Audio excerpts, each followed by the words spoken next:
প্রিয় দেশবাসী, আসসালামু আলাইকুম। আয়কর নিয়ে দুটো কথা বলবো।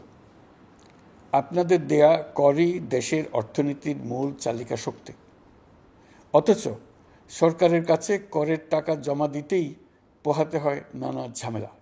এখন থেকে ব্যাংকের লাইন দিয়ে আয়কর জমা দেয়া বা আয়কর অফিসে গিয়ে রিটার্ন জমা দেওয়ার ঝামেলা করতে হবে না।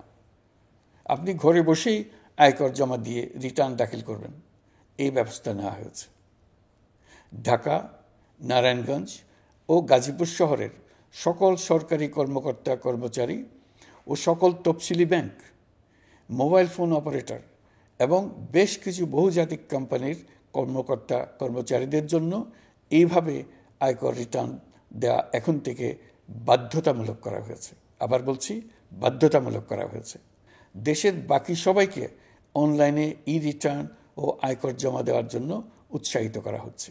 কোন প্রতিষ্ঠান কত বেশি করদাতার আয়কর রিটার্ন অনলাইনে দিচ্ছেন তার ভিত্তিতে রাষ্ট্রীয় পুরস্কার অর্জনের জন্য জেলায় জেলায়, শহরে শহরে প্রতিযোগিতা হোক।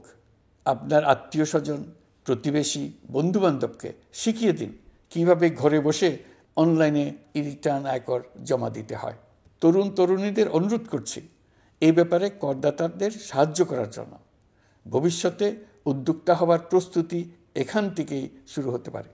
ক্রমে ক্রমে সকল প্রকার কর অনলাইনে সংগ্রহ করার জন্য আমরা প্রস্তুতি নিচ্ছি। আপনাদের সবার জন্য এখন থেকে আয়কর দেওয়ার অভিজ্ঞতা মসৃণ ও ঝঞ্ঝাটমুক্ত হোক, এই কামনা করছি। ধন্যবাদ। আসসালামু আলাইকুম।